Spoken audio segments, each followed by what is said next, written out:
మధ్యప్రదేశ్లోని దార్ జిల్లాలో ఎన్నో ఏళ్లుగా నలుగుతున్న చారిత్రాత్మక బోధ్శాల ఆలయం కమాల్ మౌలా మసీదు వివాదంలో మధ్యప్రదేశ్ హైకోర్టు ఇండోర్ బెంచ్ అత్యంత కీలకమైన చారిత్రాత్మకమైన తీర్పును వెలువరించింది. వివాదాస్పదంగా ఉన్న ఈ మొత్తం సముదాయాన్ని హిందూ దేవాలయంగానే ప్రకటిస్తూ హైకోర్టు స్పష్టమైన తీర్పునిచ్చింది. ఆర్కియాలజికల్ సర్వే ఆఫ్ ఇండియా నిర్వహించిన శాస్త్రీయ సర్వే నివేదికను, చారిత్రక ఆధారాలను క్షుణ్ణంగా పరిశీలించిన తర్వాతే న్యాయస్థానం ఈ ముగింపుకు వచ్చింది. ఈ సంచలన తీర్పుతో బోధ్శాల సముదాయం వద్ద హిందూ సమాజానికి నిరంతరం పూజలు చేసుకునే పూర్తి హక్కు లభించినట్లయింది. ఈ వార్త వెలువడిన వెంటనే దేశవ్యాప్తంగా ఉన్న భక్తులు, హిందూ సంఘాలు హర్షాతిరేకాలు వ్యక్తం చేస్తూ పెద్ద ఎత్తున సంబరాలు జరుపుకుంటున్నారు. కోర్టు తీర్పు నేపథ్యంలో బోధ్శాల ఆలయం వద్ద భక్తుల కోలాహలం నెలకొంది. ఎన్నో ఏళ్ల నిరీక్షణ తర్వాత తమకు న్యాయం జరిగిందని భక్తులు భావోద్వేగానికి లోనవుతున్నారు.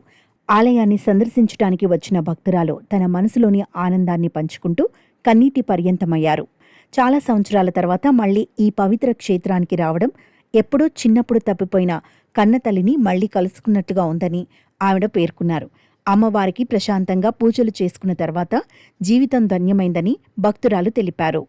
హైకోర్టు తీర్పును గౌరవిస్తూ బోధ్శాల ఆలయంలో భక్తులు ఇప్పుడు ఎలాంటి ఆంక్షలు లేకుండా నిరంతరాయంగా పూజలు, అర్చనలు నిర్వహిస్తున్నారు. గతంలో వారంలో కొన్ని రోజులు లేదా కొన్ని గంటలు మాత్రమే పరిమితమైన పూజలకు ఇప్పుడు శాశ్వత హక్కు లభించడంతో బోధ్శాల పరిసరాలు మంత్రోచ్చరణలతో మారుమోగుతున్నాయి.